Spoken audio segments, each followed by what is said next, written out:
only spectacle here at the Angola Rodeo. Spectators also get to be wowed by creative artwork and carpentry skills of Angola's very own offenders. Blue Reach builds websites. They do not provide the production of mobile apps, but they do understand the growing trend and have partnered with an app-making company. While Grush sees his website as a way to help college students, many teachers have objections to their students being able to access their notes without stepping foot within a classroom. Tens of thousands show up for the Angola Rodeo each October. But they come for more than just the spills and thrills. Riding bulls is not the only spectacle here at the Angola Rodeo. Spectators also get to be wowed by creative artwork and carpentry skills of Angola's very own offenders. Walk the aisles and you will see some of the most unique arts and crafts, from bedroom sets to chess sets. Spokesman for the Angola Rodeo, Gary Young, explains. One of the things that we're all involved with is reentry, the reentry into society. And the arts and crafts is a great tool for reentry because it teaches them business practices. It's a means of support for me in here to get things I need that the state doesn't supply. Most of my pennies go from $250 to $600. While the arts and crafts provide a sense of entrepreneurship, the entire experience changes the lives of the offenders. The rodeo does a lot of things for the prison that you don't normally see. One thing is it gives the offenders the opportunity to show the public that they can be rehabilitated. Serving a life sentence, Charles Emanuel agrees. It has changed me considerably. My way of thinking, my way of action, even the words that I speak are totally different. I'm not the same person I was when I came here 27 years ago. From a source of recreation to the teachings of entrepreneurship, the Angola Prison Rodeo provides a greater understanding of what really goes on behind the doors of a maximum security prison. For Tiger TV, I'm Hayley Asaro.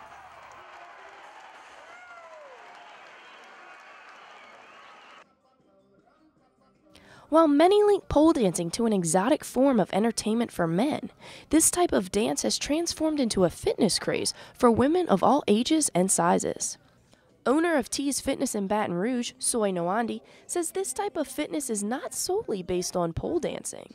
So you'll be stretching, using the rubber bands thing, or workout balls, utilizing the pole to stretch. They think it's a challenge. You're not learning how to walk around the pole. You're gonna climb, you're gonna invert, you're gonna flip over. As pole fitness may stir up some controversy with more conservative women, Nwandi explains how it's much more than just walking around a pole. And it, strengthens your flexibility, actually increases it, and it tones your body.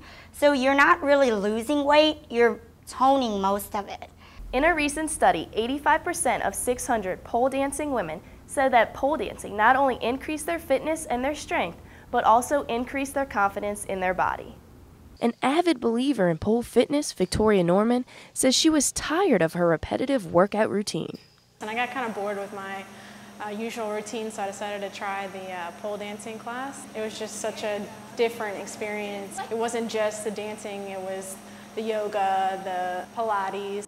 Along with flexibility, strength, and agility, Norman says women gain so much more. It gives women confidence because it makes you feel like, hey, I can do that too. It's not just dancers that can do that. For Newsbreak, I'm Hayley Asaro.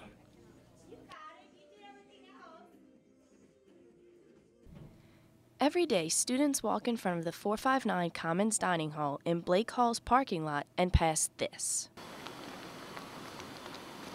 These steam holes, or steam plumes, are actually access points to the university's utility tunnel system. These plumes are linked to an underground steam piping system installed by the university more than 30 years ago.